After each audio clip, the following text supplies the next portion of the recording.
This episode is brought to you by Nordstrom.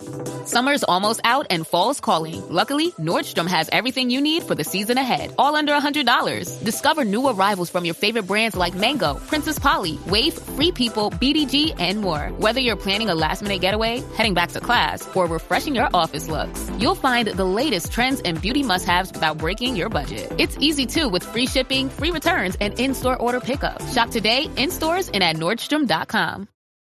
No time, no problem. Bobbi Brown's Longwear Cream Shadow Stick works as fast as you do. So, no surprise, it's the #1 eyeshadow stick in the U.S. Whether you're heading to the office, school drop-off, or for days that blend into nights, one swipe, and your shadow is set for 24 hours. Because doing your makeup shouldn't take an hour. And let's be real, who has that kind of time? Now available in new shades. Discover them all at Sephora. Tires matter. They're the only part of your vehicle that touches the road. Tread confidently with new tires from Tire Rack. Whether you're looking for expert recommendations or know exactly what you want, Tire Rack makes it easy. Fast, free shipping, free road hazard protection, convenient installation options, and the best selection of Yokohama tires. Go to TireRack.com to see their Yokohama test results, tire ratings, and reviews, and be sure to check out all the special offers. TireRack.com, the way tire buying should be.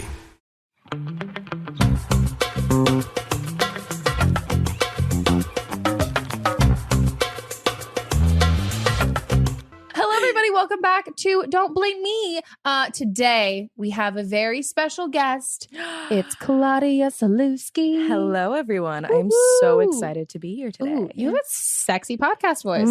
Thank you so much. Wow. No, it's very good. I'm now very self-conscious about mine because yours sounds like sultry. Okay. Well, I'm enjoying it. And guys, guess what? Claudia looks very pretty today. And do you know how I know that because I'm here. But you guys can know that too because we're actually filming this for YouTube. That was such a great little segue in there. Thank you. I'm very good at these quick guys. We're looking segues. Dewy with this lighting. We are. I'm oily. She's dewy, which that's okay. What you order versus what arrives.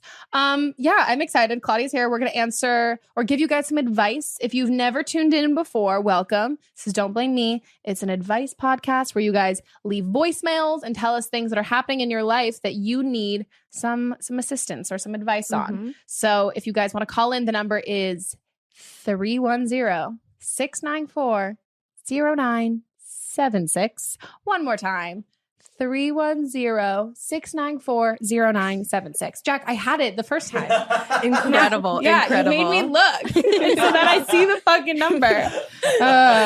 Well, okay. Well, yeah, so it's going to be good. It's going to be great. And Mel's here too. Hello. Woo! And Jack's here, but he doesn't have a microphone. You can hear him. Hi. Very faintly hi. I'm running the camera. Yeah, Jack looks like, I'm not going to say you look like a dad because you don't look like a dad, but like you look like someone who just, you look like a kid who just got a lot of Christmas presents, guys.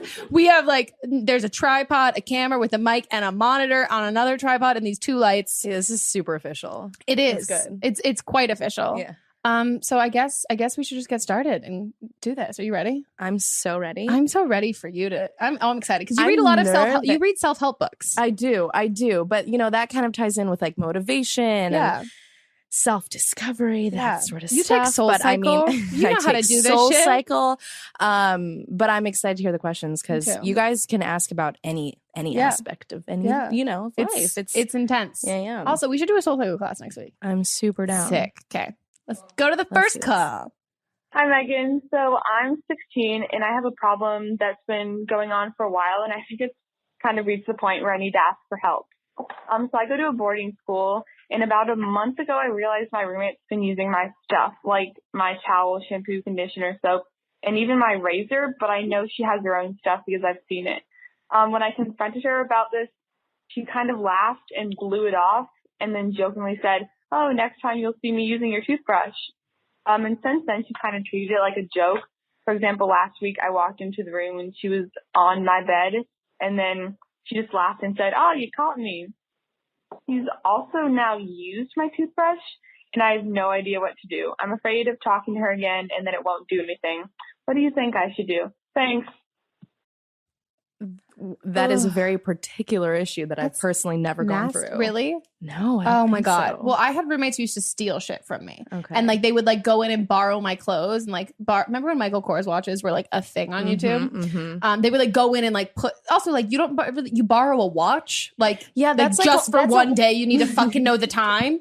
Like really? Like that's so weird to me. But also like that's a watch is one thing, but like a toothbrush? Yeah. Well, this is a power move, I think. So what I would say in my like my advice for the next time in this situation, hopefully you're never in this situation, but so my freshman year roommate in college, we were forced to do this thing that our RA did where you get the whole list of things, like what time you go to bed, like are you a morning person, are you a night person, like what's your favorite kind of music, and it's kind of like a get to know you thing, but it's also like here's how I like to live my life, here's how you like to live, and let's figure out like the compromise and in between just so we know. And one of the things on there was like on a scale from like 1 to 10, how comfortable am I sharing my things, how comfortable am I sharing things without permission, and like then things like that. So I think next time when you live with somebody, I would say before you like embark on that whole thing, just being like, hey, I'm more than happy to like loan stuff and like borrow stuff. Only if you are, don't say it if you're not,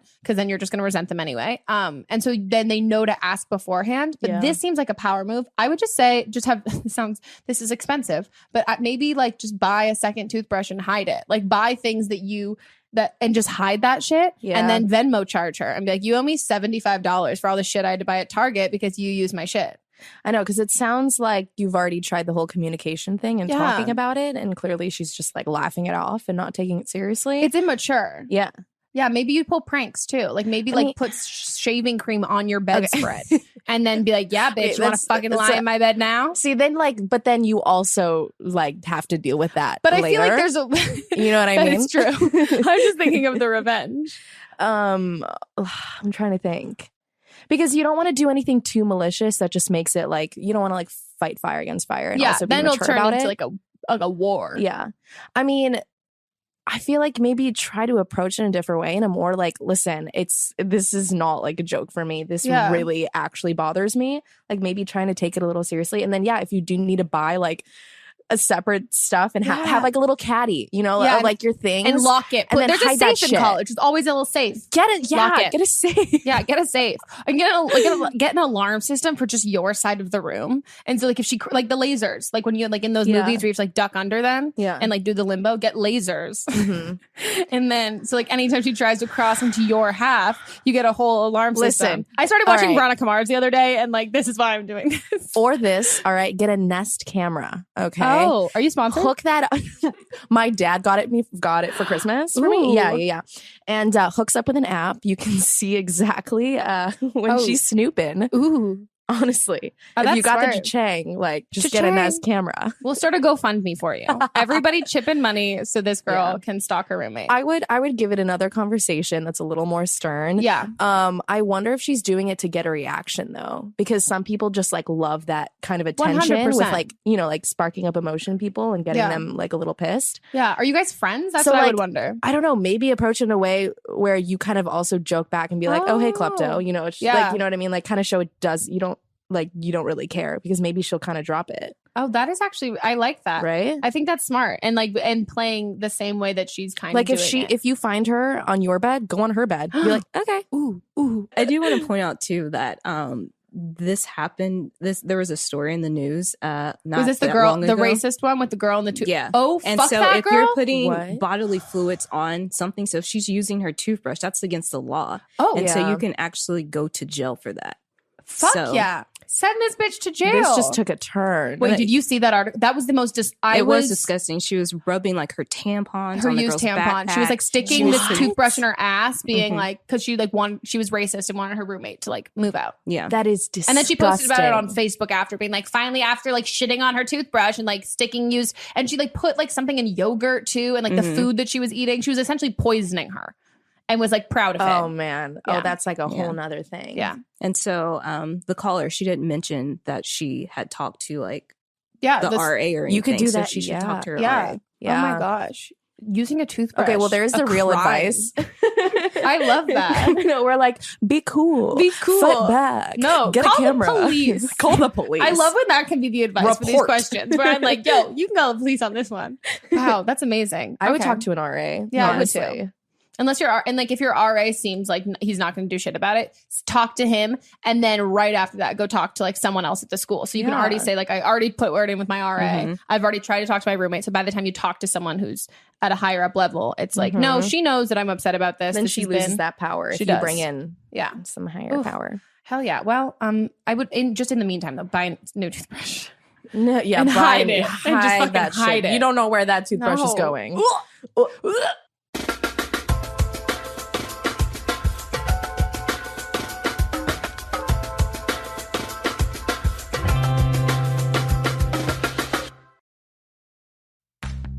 This episode is brought to you by Progressive Insurance. Do you ever think about switching insurance companies just to see if you could save some cash? Well, Progressive makes it easy. Just drop in some details about yourself and see if you're eligible to save money when you bundle your home and auto policies. The process only takes minutes, and it could mean hundreds more in your pocket. Visit Progressive.com after this episode to see if you could save. Progressive Casualty Insurance Company and Affiliates. Potential savings will vary. Not available in all states.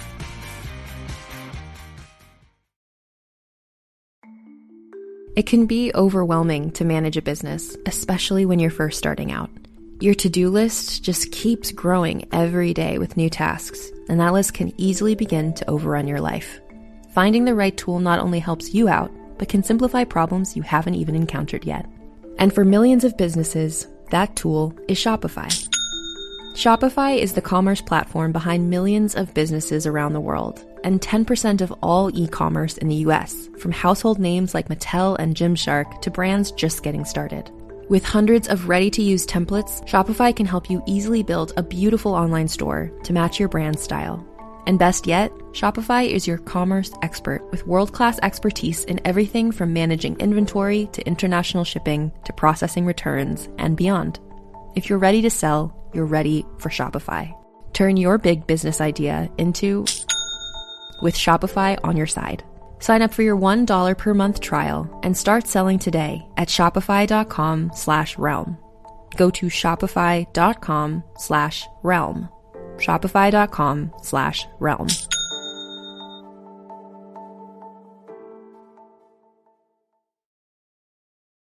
This episode is brought to you by Espolón Tequila. Slow, sticky, snoozy. They call these the dog days of summer. But Espolón? They don't do boring. Welcome to the Marg Days. Espolón Tequila. 100% blue Weber agave, born to shake up your summer. Just add lime, agave, and a little attitude. Visit espolontequila.com. Espolón Tequila, 40% alcohol, volume 80 proof. Copyright 2025 Campari America, New York, New York. Drink responsibly.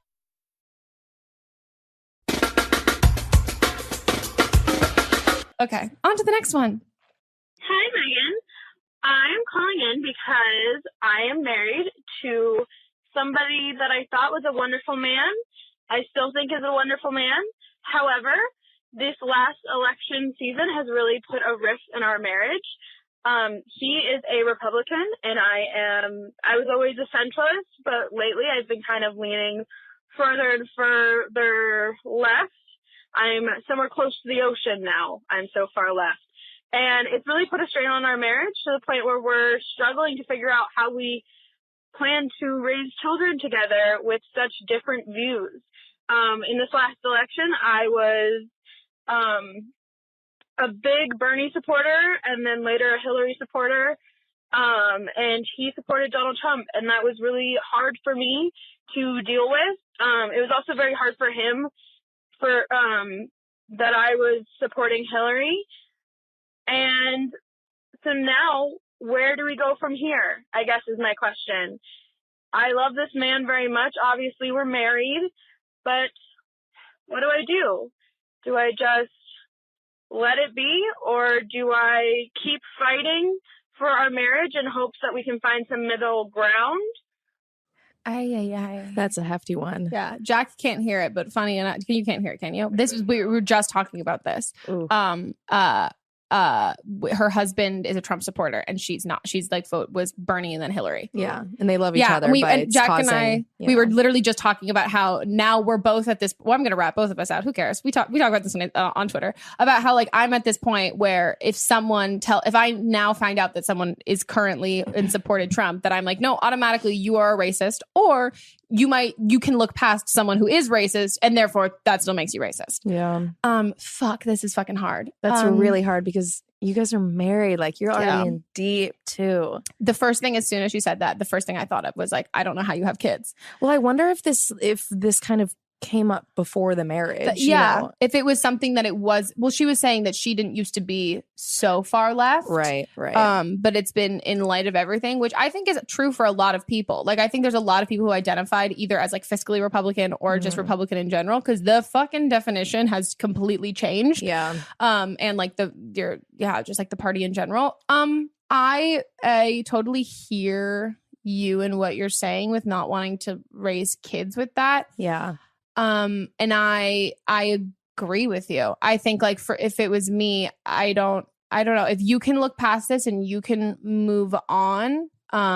Sure. But I also think like Donald Trump, like this is like, he's a specific kind of monster in the sense of like, he's a misogynistic asshole towards women and your husband is supporting someone who does that. Mm-hmm. So I think when it boils down to these other issues, as much as he loves you, like what are his values in like general? What are his values when it comes to women and children and like race and all of these other things, that it's not just like a difference in political views, it's a difference in like morals, which I think that will affect your marriage, not just because he supports Donald Trump, is because maybe he has those traits, similar, or can look past that, and then that's raising kids in that way too. Fuck, dude. It's so tough because I always say like you, as much as you try, you can't really change someone. You know what I mean? But this is one of those cases where, I mean, if you voted for Trump and like still post all of this, and also when people like, I also have a really like specific place for people who like really hate Trump and vocally hate Hillary and then judge like being like, you're a terrible person because you voted for Hillary. And I'm like, what? Let's okay. I mean, it's a marriage, but I also think that in this, like, I don't know, this climate, political climate in general, I think you need to value yourself and like your gender and like that, like women's rights and all of those things. And I think if this is what breaks you guys apart, I don't think it's because he voted for Trump and it's because you didn't. It's because it's like a lot of more deeper rooted stuff. He believes in things that you don't believe in. Yeah. And I would definitely put having kids on hold until you can figure out if this is something that if it's going to be a forever thing, that you guys are always going to be on such different levels. Yeah, that's not ideal. Not ideal. Not ideal at all. Was she young? Was she young married? She didn't say how old she was. But there is that political power couple, James Carville and Mary Madeline. And she's a Republican and he's Democrat. Oh. And they have like strict rules where they don't talk about politics at home. Oh. Interesting. And I know that they've written a couple books too, so... But she's not a Trump supporter, though. She's not a Trump supporter. No, See, she's and not that's a Trump a different supporter. kind of beat. Yeah, she has a since huge, step. gone into. I think she's a libertarian now, but but they have 2 daughters too, and they've written a couple books about how they balance their different views at home too. Yeah. So maybe. So like you can read that. There's ways to make it work. Like it's not even necessarily about politics or like what party you affiliate with. It's like what terrible things are you okay with someone doing, and like what do you think is above the law? And like that's what I think the issue is here. And I think if it was any other political candidate or like any other election in a different like Republican, then it would be like, candidate, okay, that's fine. Yeah, it's like don't opinions, talk about it at home. But it's like if you supported somebody who has like been open about like assaulting women and like having that be okay. That for me, like I fear for like the woman in the marriage. I'm like a man who's okay, a husband who's okay with another man doing that, who's in that high of political power. That I just think is not a situation you want to be in or put kids in. Yeah. Fuck. Yeah, that's tough. Good God. Did we help at all? Mel helped a little. I don't even know. You helped. Fuck, dude. It's hella hard.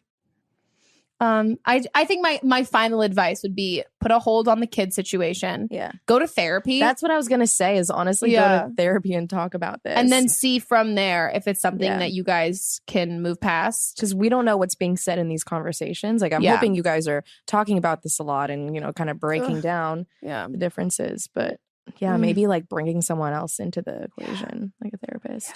Well, call us back and keep us posted. Keep us posted. I guess on to the next call. Damn it, I wish I had more help. Hi, Megan. I am 21 and I grew up in Texas. I've been playing music since I was 11 years old. And a couple of months ago, I met this guy who's a producer. I flew out to Arizona to record some music with him and we fell in love. I fell in love with Arizona. I had less anxiety. My mental health was just better. You know, I love this guy. So I decided to move in with him in his apartment, which I know is a bad idea, but it happened. It was very intense. And I learned after I moved in that he had borderline personality disorder and a Vicodin addiction. So basically, borderline personality disorder is when you went through childhood trauma or childhood abuse and never developed the ability to take your emotions, process them in a situation, and react to conflict in a productive way. And there's a ton of other stuff that goes along with it. But basically, this led to a lot of problems for us. It's led to all of his relationships ending in the past. But I loved him, and I ended up having to walk on eggshells and filter what I said and what I didn't say, just to protect myself. And he got clean from Vicodin and he got on medication that was really helping him with his BPD. So we're also in a band together, which is like a dream come true because this is what I've been wanting to do since I was a little kid. And I'm getting to play music and make money and it's great. But the other day, everything had been fine. We broke up but stayed best friends for months and everything was good on this medication. The other day, I said something that bothered me that he did, and he flipped on me. Basically, I blocked him after that. I didn't want anything to do with the toxic relationship anymore. So he called the woman that runs the band and basically told her that he didn't want to work with someone that was so immature and dramatic, and he's basically sabotaging this for me. So she called me, I gave her my side of the story, and I guess where I'm at now is we're going to be in this band together. He is my best friend, but I know that this isn't a healthy relationship for me, and I'm alone in Arizona. I know like 3 people. So my question is, do you think I should keep with this guy and sacrifice the band? Like, I just want to know what I should do for myself, because I care about both. Yeah, that's messy. She's 21. Mm-hmm. Oh, fuck, dude. Here's the thing. First of all, why do you love Arizona? It's warm. No, like I automatically from this point on, I was like, ooh, you need to travel she a little moved more. From Texas. Okay, she needs to travel a little bit more. Right. I don't know. I feel like when you're that young too, I think like I'm personally just realizing more and more like life is so precious. Time goes by and like you shouldn't waste your time for anyone doing anything that's not going to like better or please or benefit you. You know what I mean? I think in your 20s, that is when you should be selfish and be doing what makes you happy and what's going to help you grow. I think everything happens for a reason. And so this specific situation has clearly taught you a lot of lessons and you're aware of that. Yeah, but I feel like it taught you them. And like now taught it's time you them to and leave. it's time to rip that Band-Aid off because I mean, you're admitting it yourself that it's toxic. And so you know better than anyone else. Yeah. I mean, I would say as someone who thinks they're 21, but is definitely still not 21, I think like that, like you're saying, it's the age where you're supposed to fuck up. Like that's the age where you're supposed to move to Arizona and move in with a guy who you've known for like 3 months. Love makes you do crazy shit. That's the shit you're supposed to do. I had, oh God, I'm not even gonna get specific, but he's gonna, cause then he'll know. But I definitely dated someone around that age in my life who was fucking crazy and strung out on Vicodin, on Oxy and like all this stuff and like was like super addicted to that stuff and I didn't know. Yeah. But like that's the kind of thing, like that's a lesson that you learn and you go through, but you kind of have to separate yourself from that. And I think being friends with an ex in general is really hard. Being friends with an ex who you really didn't know that well before you started dating and who you recently broke up with, who you didn't date for that long and who has a substance abuse problem. I think that, and then working with that person, like that's just, there's so many layers. It's like, I'm working with my ex. We also are friends. He also does drugs. He also has a personality disorder, which again, like not shitting on like mental health, like great that he's being medicated for all of that. Right. But this is also, it's no longer, if this is someone that you couldn't date because this was too toxic, you can't, not only can you not be friends with someone who's that toxic, you shouldn't work with someone like that. And I said that before on a podcast, where like you have to hold your friends to the same standard you hold your relationships, like your boyfriends and all that stuff. So I feel like if he is not like boyfriend material because of not necessarily any of his issues, but like this just, it's too toxic to date. He's too toxic to be your friend and he's too toxic to work with. Just sounds like none of it is worth it. You're from that call, I'm taking like the thing, the number one thing that's holding you to that is being in the band. Which it could be a scary thing to like ditch that situation, but it really doesn't sound like going through all of that is worth it. Yeah, you know? No, I'm with you on that. I feel like there's so, I mean, because if you're Jared Leto started in a band, like look where he's like, you don't have to stay. I mean, it's a great. If you're passionate about music and you love it and you want to continue doing it, like you will find different pathways and everything. Like life is filled with so many unexpected opportunities and things. And and it's not like you're in Nashville. Like you're in the band scene. And no, I keep shitting on Arizona, but I just mean like it's not like, I would say like if this is the first band you've been in, or this is the first like real, like you're getting paid for this and this feels like a job and dreams are coming true. I would also say, I think my advice would be different if you were in your 30s and you were in a music city and you were signed to a label and like all of that stuff. Not saying that you're not, but I just think like it's not the perfect situation where you have to like sacrifice all this other stuff for. I feel like you've got a good thing going, but I don't think that this is the only thing that you could do. You don't have to settle with this. No. And feel like this is the best that is to come. Or, you know, and you also gotta think of yourself in a better situation. Like you're talented enough, and like you need to be, not to like preach the self-love thing or whatever, but I mean like own like being good at something and being like, oh, I'm going to be able to find this somewhere else. This isn't just like they like me and I fit in here. You don't need them. Yeah. And I'm not saying, not even like a bitchy way, but it's like, I think you need to like value your talent and your strengths and know that like you could do this in other places. Yeah. So I would say move the fuck out of Arizona, because I get not having any friends there. Like that's a lot. Like don't move. You moved there need for a support guy. System. Exactly. Yeah. And so you don't have to stay there because it's Arizona. So, guys, I fucking can we have like a counter for all the times that she's shitting on Arizona? Do you know why I hate Arizona so much? I've only been fucking once, and because we went for Lily's goddamn birthday, and it was the most literally. I drove because why were you there for a birthday? Puked or something, right? Okay, well, you ruined the fucking punchline. I peed. Sorry. I laughed so hard, I peed myself and vomited on myself. And we also got searched by drug dogs all in the same fucking drive. And I was like, I hate this place. Yeah, it was not fun. Rough. I feel like, okay, well, to kind of cap this off, I feel like with everything that's being said, also, if you're worried about like financial issues and moving and all that stuff, I mean, just be aware of this and maybe kind of like set up a plan. You know what I mean? Like you don't need to like do this tomorrow. No. You know what I mean? Save up some money. Yeah. Figure out what your next step would be so that you're smart about the situation. But I think you know the answer more than all of us do. And like take a trip to Nashville or take a trip to like a music centric city. And, or if you have any friends who are also doing music stuff and like sort of figure out if that's where you want to be. And I would, like Claudia saying, like have it, not that I'm not like stay in the situation forever, but definitely think through it and definitely move in with like friends and not a guy. I would say. Yeah. Because that also just tarnishes the city. Like if you move it, like you're like, I moved here, I'm going to move in with somebody. Then no matter what, you're like, if you break up, you're like, fuck this place. This place is the fucking worst. Yeah, exactly. So yeah, I would do that. I also want to hear your music. Like, I'm picturing you like Lindsay Lohan in Freaky Friday, that band, Ultimate. Great song. That is not what I was thinking of, but okay. Ultimate. I don't know. I want to watch it. Good film. It's a fantastic feature film. Really good. Jamie Lee Curtis. It's some of her best work, aside from the Activia commercials. Oh my God. Jamie Lee Curtis is an icon. What? Iconic. She's so talented. Okay. I think we covered that. It's time for a break, everybody. We'll be back.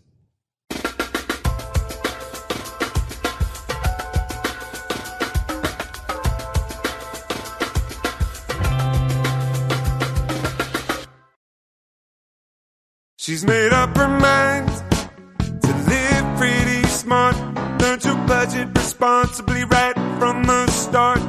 She spends a little less and puts more into savings. Keeps her blood pressure low and credit score raises. She's gotten get right out of her life. She tracks her cash flow on a spreadsheet at night. Boring money moves make kind of lame songs, but they sound pretty sweet to your wallet. PNC Bank. Brilliantly boring since 1865. If you work as a manufacturing facilities engineer, installing a new piece of equipment can be as complex as the machinery itself. From prep work to alignment and testing, it's your team's job to put it all together. That's why it's good to have Grainger on your side. With industrial-grade products and next-day delivery, Grainger helps ensure you have everything you need close at hand through every step of the installation. Call 1-800-GRAINGER, click Grainger.com, or just stop by. Grainger, for the ones who get it done. That sound is the leaky shower head that came with your rental. The one that has you starting every morning with a low-pressure nightmare that's nearly your age.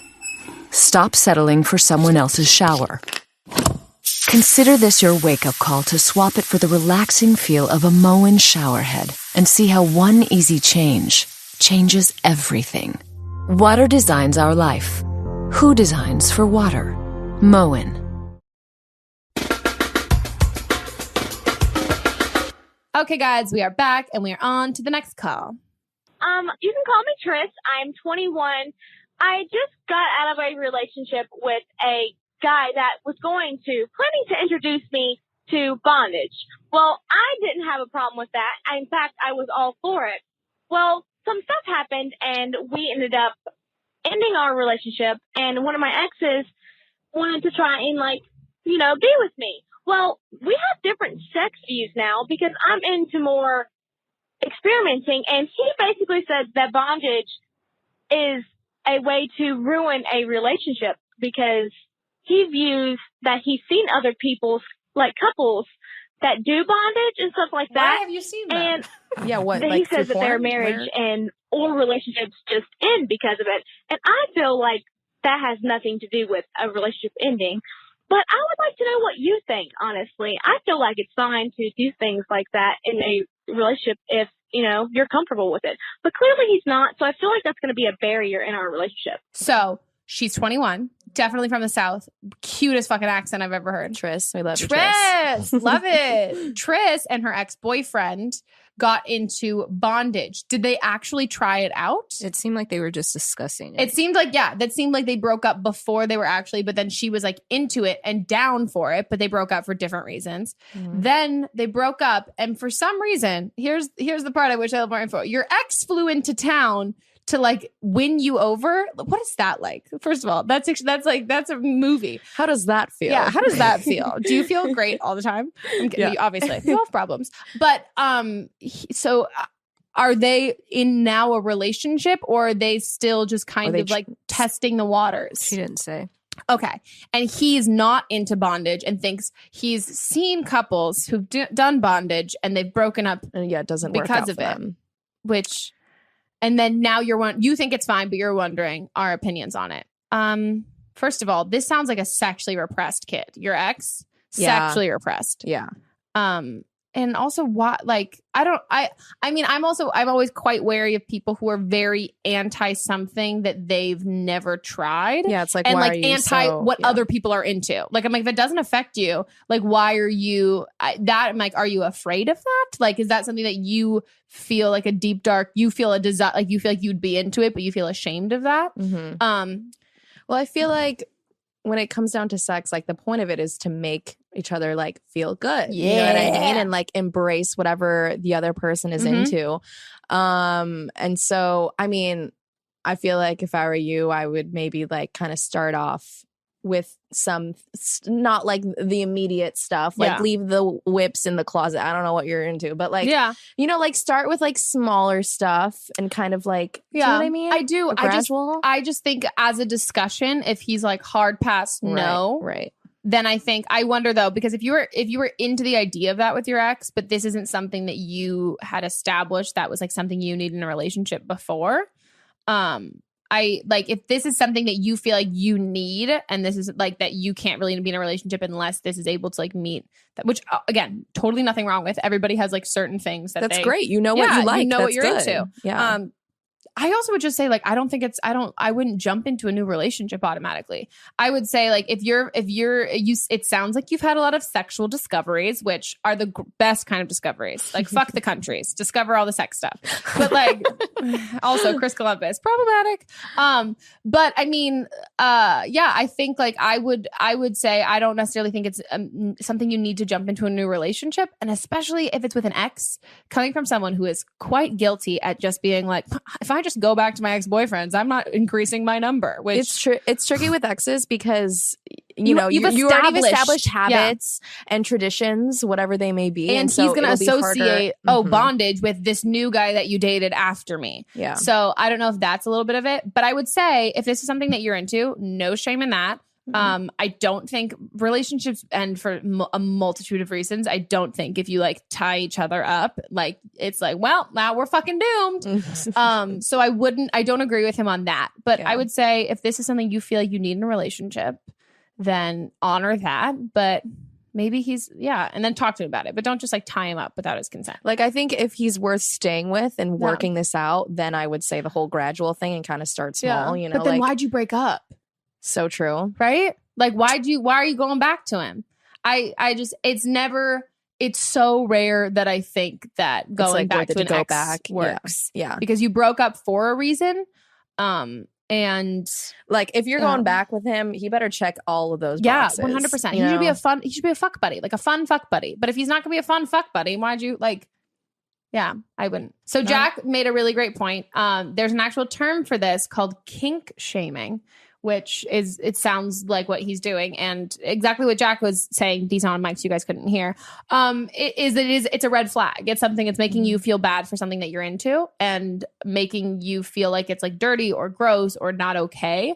And I think that is probably the biggest red flag. Is not even that he's just your ex, but that he's, I don't know, especially now like shaming you with that. Yeah. And it's so fucking hard for women to be confident, like sexually, and be like, know what they want and feel comfortable asking for that stuff. Yeah, and then getting shut down. Go you for being open, knowing what you want and asking for it. Yeah. And it's not weird and it's not crazy. And it's not like, and it's also like his opinion of that is so not what the rest of the guys you'll ever sleep with's opinion will be. Yeah. And I think that can be hard when someone says that they're sicked out by something, or they don't like it, or they don't approve, or they're grossed out. You feel like they're speaking for the masses, and they're not. Like, that's a common kink. It's a common thing a lot of people are into. There's a way to do it safely. And if he's worried about that, you can just get the education. Google's a magical place. And yeah, but I would just say, I don't know. He sounds like a no person. And I feel like you want to be with a yes man. Yeah. Yes. Yes, man. Okay. You'll be great. It'll be fun. Go enjoy some kinky bondage sex. Absolutely. With consenting Live your adults. life. And get tested and don't get pregnant. Yep. Woo! Unless you want to. Unless you want to get pregnant. She's 21. She does not want to get pregnant. I don't think you got Even if time, she girl. thinks she wants to get pregnant, she does not want to get pregnant. 21. Yeah. She wants to do bondage. Sorry, not babies. Okay, sorry. Next call. Hey, Megan. So I am 20, turning 21, and I have been with my long-term boyfriend for about 6 months officially, but we have been dating for about, I guess, the 6 months before that. So we've been together essentially a year, and he's been a good friend of mine for a few years. And I really genuinely do love him, and he loves me, and our families love each other. And the thing about our relationship is that it's long distance. So he's in New York. I kind of go between LA and Toronto in Canada a lot of the time. And in that, like, we visit every 2 months-ish. So we're always keeping in contact. However, I feel like now we're at the 6 month mark. I'm kind of getting into an almost, I mean, I don't like calling it a crazy mode because I don't like calling women's feelings crazy. Obviously, we're told that enough. But He's really hot. He's on a college campus as well, and women flirt with him all of the time. And I've met some of them, and some of them have been blatantly disrespectful in front of me and were blatantly flirting with him in front of me, kind of trying to assert the dominance of like, oh, you're just the kind of faraway girlfriend and I'm here and I'll steal your man sort of a mentality. And I feel like it's really getting to me because whenever I do visit him, like he'll show me something on his phone and there's a screenshot of a girl who's a friend of his, but who I'm not really friends with, who I don't know. I mean, he has female friends that are his best friends who I know as well. And so that's awesome. And I love them. But like, I just find that like there is a girl that I know blatantly wants to have sex with him and her name will pop up on his Snapchat when I'm with him. And he doesn't answer it, and he like states that he doesn't answer it. But like, I just feel like sometimes I come off as too strong or come off as the crazy girlfriend because I'm having issues with these other women that are having his attention and that are clearly, even though I trust that he won't do anything emotionally, I feel like, you know, he likes the attention of these girls, which is fair, but it's getting to a point of he's enabling them a little bit. Like the flirtatious comments, the girls flirting with him on Snapchat, even though maybe he won't answer or won't do anything physically. I think it's getting to me. So I guess ultimately, what should I do? Should I do anything? I've already brought it up to him several times. Should I give up or should I keep going? Or is this a part of long distance relationships? Claudia, you want to start? Oh, God. Well, first of all, I don't think that's just a part of long distance relationship. Like not I've had long distance relationships, one that lasted like half a year. Yeah. 6 months? 6 months. Yeah. And so, I mean, here's the thing is like, it sounds like he's also, you know, doing stuff. He's giving it attention. I think you can't blame him for anything that people are doing. You know what I mean? Because like, yeah, I do think you can invite that attention onto you though. Yeah, exactly. And that's what it sounds like he's doing. So that you are like so okay to be alarmed by that if he's, you know, bringing in attention. And exactly. Allowing that into his life. I would say I as a girl who's friends with guys, like I have straight male friends who have girlfriends or some who are single. I think that there's just like, again, I'm with you and like they're not calling women crazy. There's if you think about it as a big picture and you think about all of his girlfriends, there are some that you are not worried about and there are some that you are worried about. And I would stick with those hunches. Like I would say there's some relationships, like some friendships with guys and girls that like ultimately you've heard the whole thing of being like guys and girls can't be friends because secretly they all want to fuck each other. That's not true though. But no, I mean like someone's either like your brother or they're someone you have a flirty relationship with. I don't find that there's a ton of in between there when it comes to male-female relationships. Right. Like my guy friends that I have that are like, there's definitely like, I have guy friends or whatever who like had a more flirty relationship with, but like if you're dating someone, you have that kind of, that's filled, like that void of like getting the attention and all that stuff. Like that's already filled. So like those friendships, I don't really feel like I need it. Like I don't like foster as much versus like my guy friends who are like my brothers. Right. That's a Your totally bros. different thing. Yeah. But I would say, I mean, he's at a college campus. You guys are doing the long distance thing. I mean, and so he's got that void of like, you know, but like, why does he have so many? Like, does he have guy friends? Like, is this like, why is he? Yeah, like, is it just female? Like, does he only have female friends or does he have guy friends? And like, you're just focusing on the female friends because I think if he rolls in a circle of like 10 guys and well, because my college have like and they've got a group of girls girlfriends, I think that's different. Yeah. But I think if it's just him and a bunch of girls, I think that's a little different. Just because I think if you like his male friends, and if you have a couple of friends, people that he's friends with that you trust and that you know would like call him out and like have your interest at heart and aren't just like, yeah, fuck, get it, like go for it kind of thing. Not that I'm saying like this again, this sounds crazy girl. Not that you need like eyes and ears, but like I think you should be able to trust people in his life and know that they're not going to enable him to do stupid shit. Yeah. That's what I would say. Yeah. And one of my best friends, her boyfriend, one of my best friends. I'm so sorry, Sydney, if you're watching this. You're my best friend. Like, you're not one of my best friends. You are my best friend. So my best friend, she had her boyfriend has a ton of female friends, but she's like met all of them and doesn't feel like threatened by them, and they like her, and she has her own sort of like doesn't hang out with them without him, but like she has enough of a relationship with them that she feels like they ask about her, like they like her, like they don't want their relationship to end. But if you feel like there are specific girls who are like want to fuck your boyfriend, first of all, why does that's not a good friend. Like a good friend prerequisite isn't like I have a great friend, you know, they want to fuck me real bad. Good friend when right that's there. Like the only intention. Yeah, that's and, like, not a motive. friendship like quality That's or not trait. Yeah. So I would say those kinds of people in his life, what is he saying that they bring to his life? Because if he cares about you, I think things that make you uncomfortable, like what does he have to, you know what I mean? Like how do you win that power struggle? Like what is he like risking to lose in order for your increased comfort level? Like if it's a girl who just wants to fuck him, what's his reasoning for being like, no, she's a great friend, blank, blank, blank, and blank. Right. If she makes you feel uncomfortable, like as a girlfriend, that's what, that's a good point. Or like, it's like, what are these girls bringing into his life besides like the flirty attention, which naturally as humans, you know, like. And I get that you're long distance, so it feels like maybe he doesn't have that void. But like, does he have an Instagram account? Can't people just fucking comment like stuff on that? But also, if he's commenting flirty shit on girls' Instagram, I know that's where it's like, all right, he's allowing this in. And also, I would say automatically, like this is nothing. I don't know. I don't want you to blame yourself. Like You're not crazy. No, you're not crazy. And also like this isn't like, oh, well, I'm long distance and I'm far away and like I can't give him all of this stuff, so he has to find it somewhere else. No, he can fucking watch porn. Like he can't have your vagina all the time. Yeah. So like he's going to find it somewhere else. His right hand and porn. But like it's not like he needs other girls to flirt with him because you're gone. And he's like, my ego. It's just like it's a little deflated. Like I need to be like lifted up like that. Yeah. That's long distance, like if you're both in it as well, like it's not hard. You've got FaceTime. Get creative. Is there an end game? Have fun. Ooh, I like that. I just forgot what you meant.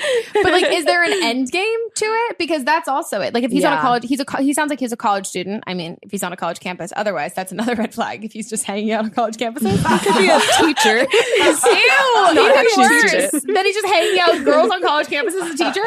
Fucking nasty. So creepy. But no, I would say like, is there are you at school in a different area? Like, is this like, does it have a means to an end? Which is how I always look at long distance relationships when we're on the show giving advice to people, where it only works if you have an end game. Like if you have a plan. Yeah. Otherwise, this feeling of like this indefinite feeling, that is probably what's going to drive you the most crazy, is because there's no goal in sight.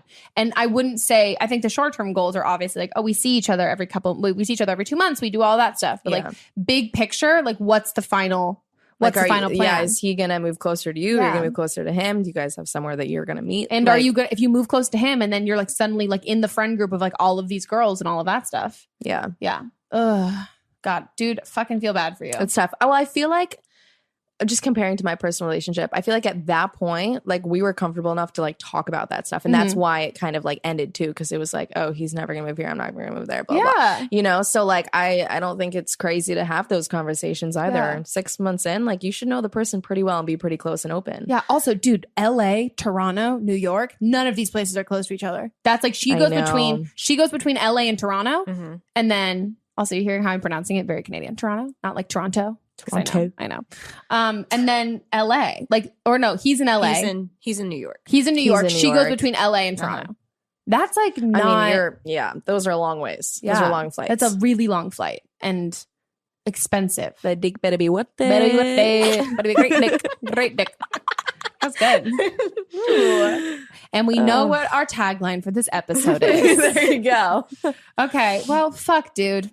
I hope it works out, or I hope whatever you need to work out works out. Yeah, figure out like think about the future and where this could lead to. I love the friend thing that you mentioned. If he has friends that you're also friends with, and you're able to kind of you know get other people's opinions and stuff, because obviously he's not going to tell you that he's flirting with these chicks. No, but well, that's our advice. I guess we're on to the next one. I'm 23, and here's what happened. I started a pie making business for the holidays, and my aunt, who lives several states away from me and I don't know very well, ordered some pies and had me deliver them for Christmas to her friends in my hometown. So she told me to take one to her nephew, said that we had no blood relation, and to give him my phone number because he was single. Well, I forgot about this potential opportunity to give this man my phone number and arrived at his apartment after making 16 pies in one day and having been taking care of a 5-month-old. So I looked really terrible, like covered in spit up and flour, butter, sugar, terrible. Like, I'm a babe, but this man would have no clue of that. Meanwhile, this man was basically a demigod. He was the most smoking hot dude I've ever seen, and he wasn't expecting me and answered the door shirtless. I've decided I'm in love with him, and I want to put my hands all over his body. So I got his number from my aunt and texted him. We had a short conversation, but he ended up not texting me back, rude. He was really nice and apologized if I was made uncomfortable by the fact that he wasn't wearing a shirt. I guess he thought I was going to be the UPS guy. I also wanted to note that he has no social media anywhere that I can find, so I can't just add him so he can see that I'm cute, cute, cute. So my two problems are, one, does it count if we're like fourth cousins, kind of, even though that we're not, and I don't know anyone about him, but it's not by blood, it's only by marriage, but I don't know anyone in his life. Like, is it still weird? And two, how do I get him to notice me? He seems kind of interested, but also not enough to care. Well, fuck, no one's going to get this for you. Well, you have your first cousins. I fucked it up already. Well, you have your cousins, and then you have your first cousins. Okay, here's what I'd say. First of all, the joke? What? Mean Girls. Mean Girls. Oh, Mean Girls. Shoot. Right? Well, you have your cousins, and then you have your first cousins. Okay. Yeah. I remember now. My jokes are funnier once you explain them. I got it. A little slow today. Okay. What I would first say when it comes to first of all, go you for this pie making business. 16 pies in one day. That's I'm impressive. Impressed. Very impressed. Okay. Are you guys two related? Let's focus on the cousin. Yeah, let's that aspect. Do you have first. cousins? I do, but what was that response? I haven't really met a lot of them. They live out in Poland. So, but would you fuck your cousin, like your fourth cousin? I just I can't compare because I don't know if I have a distant cousin by marriage. But you don't know them, so she didn't know him. So it's kind of similar. It's true. You know what? If it's not blood related, here's the thing: if it doesn't affect your babies, if it doesn't affect your babies, I mean, hey, I think give it a test run. I don't know. You think it's weird? I mean, I think he thinks it's weird. That's what my automatic assumption is I would assume that he definitely is not putting you in a fuckable box. He's definitely my aunt is we might be related by marriage, but I think maybe the reason why he didn't seem that interested in you is because he was he's automatically putting you in that category. Yeah. And I say this in the way that I have a really, really, really small extended family. Yeah. So I don't have a ton of cousins, but I have what I would consider my second cousins are who I consider my cousins.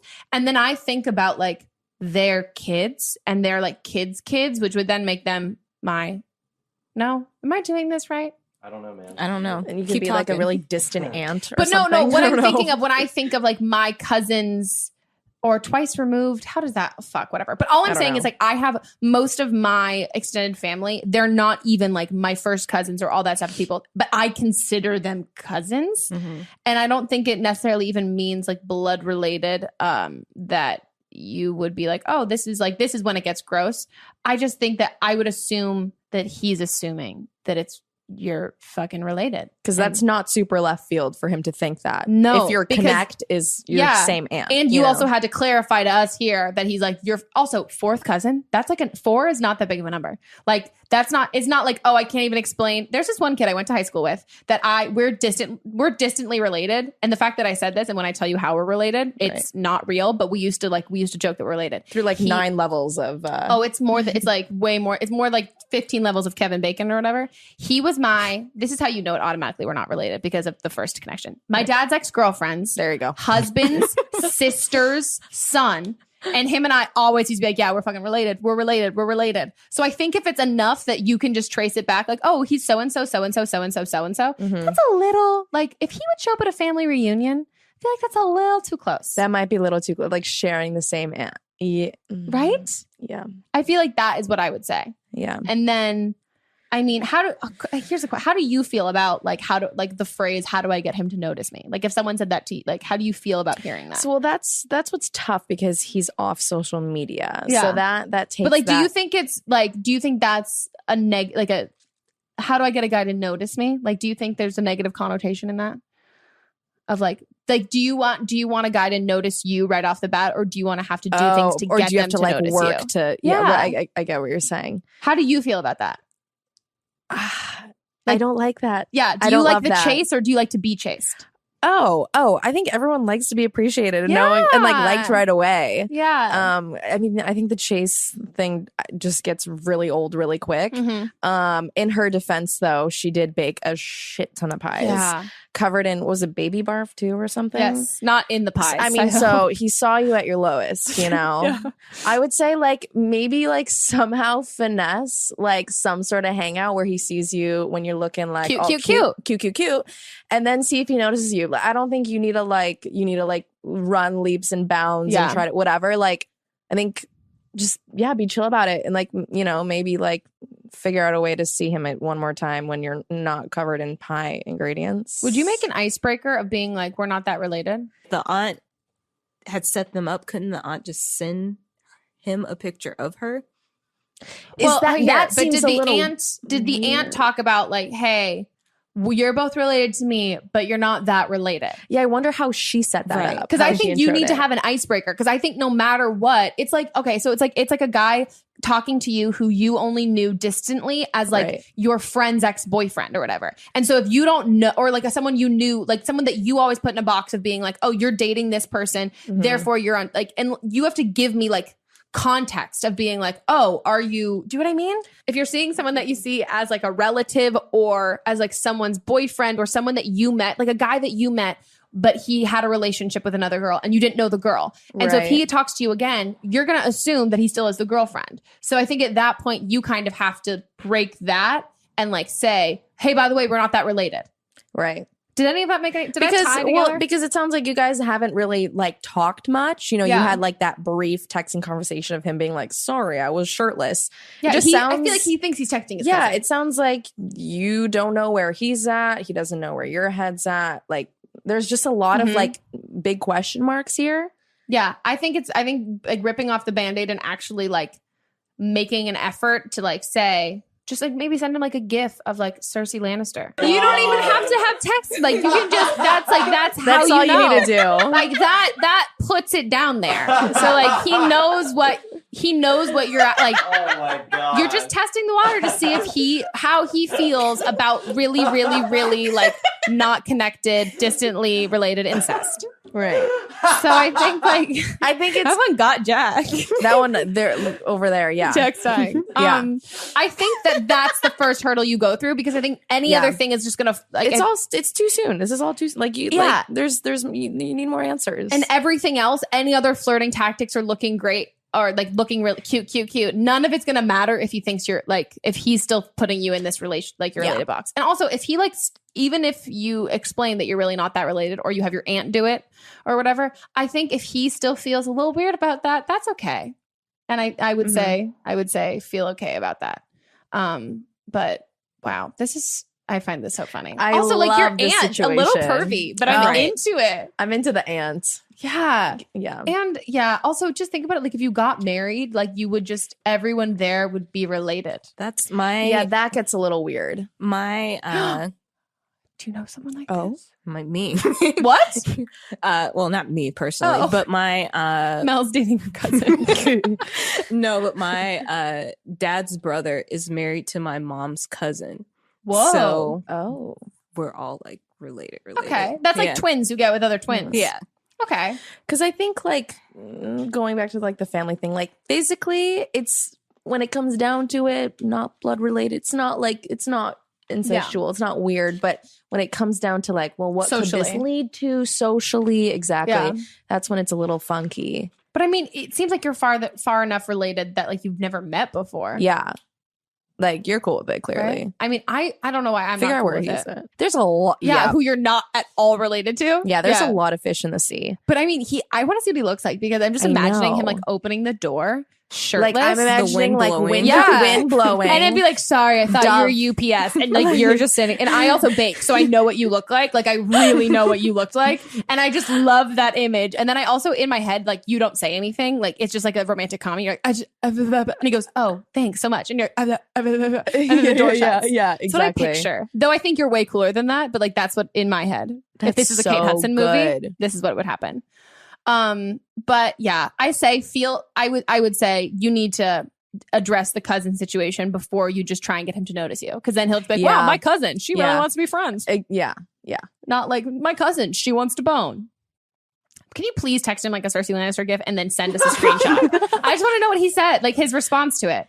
And if he doesn't get it, then he's not cultured. And then fuck him. But don't fuck him. I don't watch Game of Thrones, but I totally got it. See? You even know. Just take a comedic route and see how he reacts to it. Yeah. I think that's really good advice. It'd be so good. I feel like the next step should be something over text. Like something quirky, something funny. A gif of incest. And just... and there you go. Okay. You're welcome. I hope we helped. Please send a screenshot. We really enjoyed your question. I did. You're also not gross. I feel bad. I feel like I just made you feel really bad about yourself. I don't want you to feel bad about yourself. This was just comedic gold. You have to understand. You threw me like a softball. I had to take it. Okay.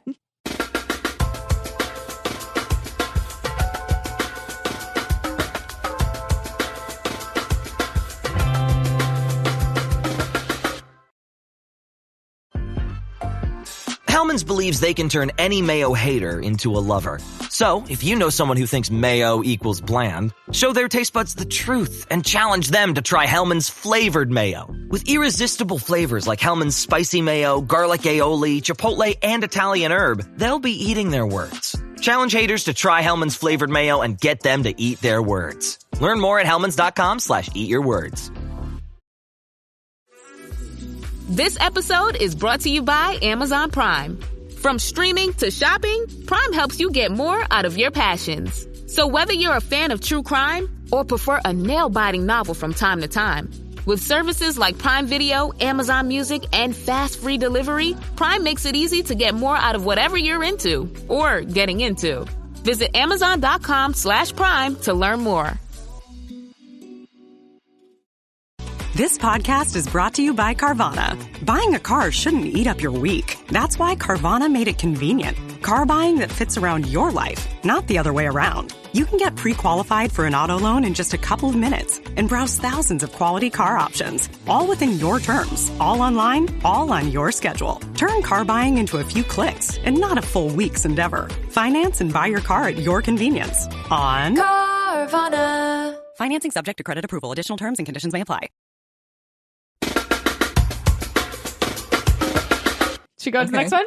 Producer's Corner. Oh, Producer's Corner. Okay. What's that? So Producer's Corner is either where a producer picks their favorite question or a memorable question that we should answer, or, which is what's happening today, is it's a callback. So someone can either call back in with advice, giving their own advice if they heard someone else, what they talked about, or it's someone who we gave advice to, and they're going to update us on their situation. Oh, I love that. So I think we're getting we're getting an update on the situation. We've got an update on the situation. So this is from episode 14 with Leo. Okay. He wanted advice on, he had wrote a song for his bandmate, and he was in love with him. And told...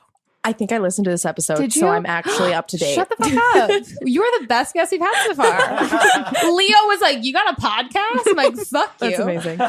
Yeah. So he wrote the song. He wrote the song, and the guy that he wrote the song for had asked who was the song about. Oh, and yeah. initially he said it was for him, but then he took it back. Yeah, he lied after. Yeah. And then they ended up moving in together as roommates as well.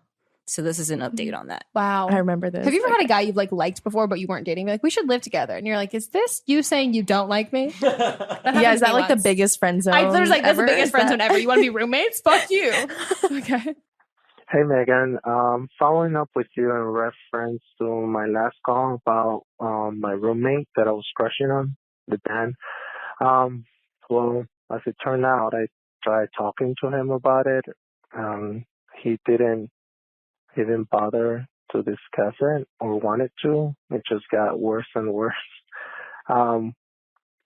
before I continue, I do want to say though, like, thank you for your advice because I was in such a rut for a long time, feeling like crap about this whole situation. And I forgot that I am much like you, a person who likes to confront things head on and make sure that things are being fixed immediately.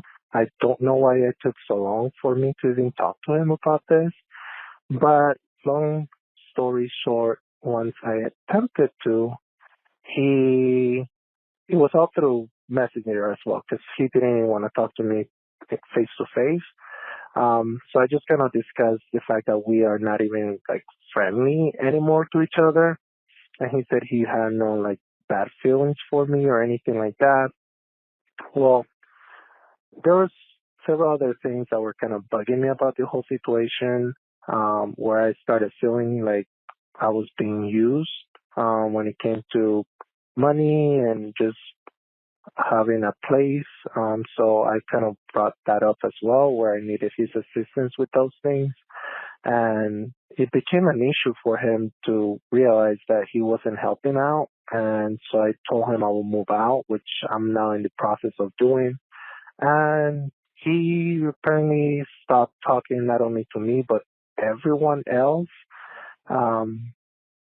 So, yeah, it's been kind of a roller coaster, but in the end, I'm kind of happy I did it. Got to know who he was and have no regrets about it. So, thanks. Sounds like you came out on top. Yeah. Go you. You seem like you had a lot of self-discovery with that. First of all, that was a roller coaster for me just to listen to. So I can't believe you had to go through all of that. Yeah. But I again, like I'm sure you mentioned it in this call, which means I probably said it in the last one, is that I'm very confrontational and like I don't like to stew on anything. Don't because waste time. I have a wild imagination. If I stew on it, it just gets bad. That's the problem with silence. Yeah. This guy clearly wasn't mature enough to talk about anything. And silence just leads to over analyzing, like making assumptions, all this stuff. You make assumptions and excuses. Like you'll assume negative things, but then you'll also cut slack. And so I think as much as this definitely probably sucked and wasn't the outcome you wanted, I'm so glad that like you were able to like get your answers. So you don't have to like you said, like be in a rut or like pine after something like this anymore. Yeah. And also the fact that he's like doesn't fucking talk to any of the other bandmates. It seems pretty crystal clear that he's showing just a lot about him as a douche. character. Exactly. Yeah. And the money thing with rent and all that stuff, I'm so happy that you addressed it before that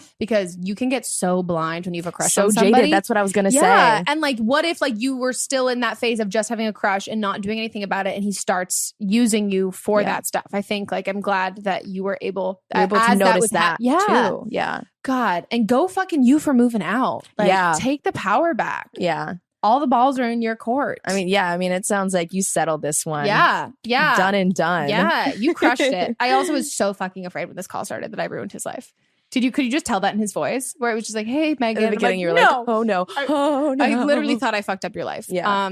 Just sounds like he's not worth your time and you clearly realize that and he's not going to take up any more of your time. Some other guy's really going to appreciate when you write a song for them. So true. Yeah. You're one step closer to then just finding like the right one. You know what I mean? You gotta like sift through the weeds to get to the good stuff. You do. And think of how many great songs you can write about this now. Oh my gosh, like, so true. How many Taylor Swift hits? Song. Yeah. Hits? Did I say tits? Did I say Taylor Swift hits?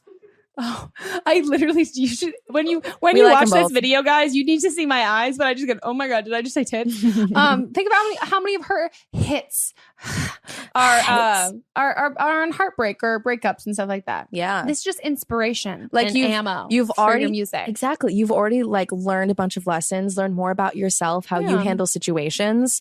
I mean, just keep piling up all the benefits. Write a damn song about how awesome you are and how you just like totally took him by the balls. And who run the world? You.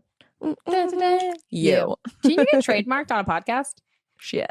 Maybe? I think that was far enough to like. It was. I also changed the lyrics. It's fine. Yeah. Well, that's it. We're done, guys. Wow. Do people still call you Clodhopper, or is that just gonna be me and Lauren? Does anyone else? You know, it's been a while, but that just made me like Clodhopper. That made me like soft and cuddly inside. Yeah. Well, Claudia and we didn't even premise it with this. Claudia and I have known each other since we were your You're 21 now. Yeah. Guys, I'm 24, by the way. I did not know that. I thought I was 23. Been fucking up for a while. Oh my God. I checked on famous birthdays. I'm 24. I did. I had to cross-reference. My manager didn't believe me either. She goes, I've been telling everyone you're 22. And I was like, so funny. Uh-oh. Claudia and I have known each other since we were in high school. I was thinking about this morning. I was like, when did we meet? I think it was like Playlist Live 2013 or something. Wow. I think that was... No. 20... Is it? I think it was before that. I think we went in IMATs or something. You're right. But I have a great memory. One of my favorite memories with Claudia, aside from the fact that we just went to Cambodia together, one of the ones is I was dropping out of college. You're 21 now, so I can say this. Yeah, that's fine. Great. This involves alcohol. Yeah, I was dropping out of college and I was submitting my final paper. And Yes. I'm sitting on the bed at Playlist Live, uploading it. It's about to happen. And Claudia literally has like a bag of wine that is being guzzled into my mouth as she's like slapping the bag, like, you're dropping out of college. And it was so great. It was a good memory. It was fun. So you guys check out Claudia's content. She's got a great aesthetic, which I don't use that word lightly. Thank you so much. No, I take that as a very deep compliment. I don't think I've told anyone else ever that they have a nice aesthetic. Because you got a good thing going on. So I have an uptight anal thing going on. Really, really, yeah. But it's good. Thank you. Well, Claudia's great. Follow her on your YouTube. You're Claudia Sulewski. Yeah, I'm still doing the YouTubes. And then it's Instagram, just Claudia Sulewski on everything. Okay, great. Yeah. We'll leave it down below too because it's very fucking hard to spell. That last name, yeah. S-U-L. Don't tell me. S-U-L. S-U-L-E-S-K. Whoa, no. S-U-L-E-U. Nope. Okay, fuck it. Bye. No, how do you say S-U-L-E-W-S-K-I? Oh, guys, yeah, call for Valentine's Day questions. You That's can really cute. Ask me and Mott's questions about Valentine's. You can ask him what he's buying me. You can ask him how great I am. No, I'm kidding. Past stories. Just to ask, call in and ask your Valentine's Day woes, things that are going on, whether it's relationship stuff or being single on Valentine's Day. All of those things we will be ready to answer and give you some advice. Cute. So just leave us voicemails asking your Valentine's Day themed predicaments at the phone number 310-694-0976.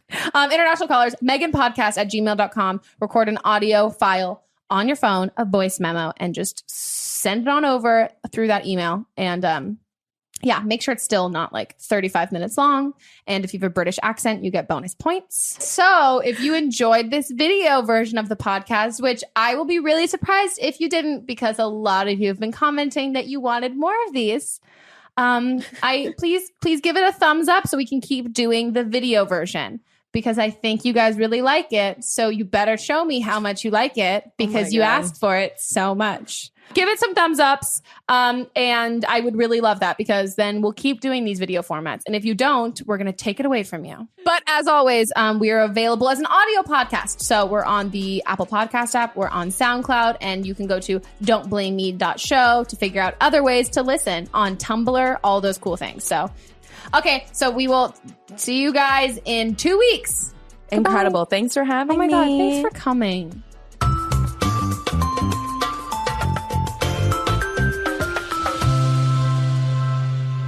This is a Sister Sign production hosted by me, Megan Rinks. And me, Melissa D. Montz, plus Diamond Imprint Productions.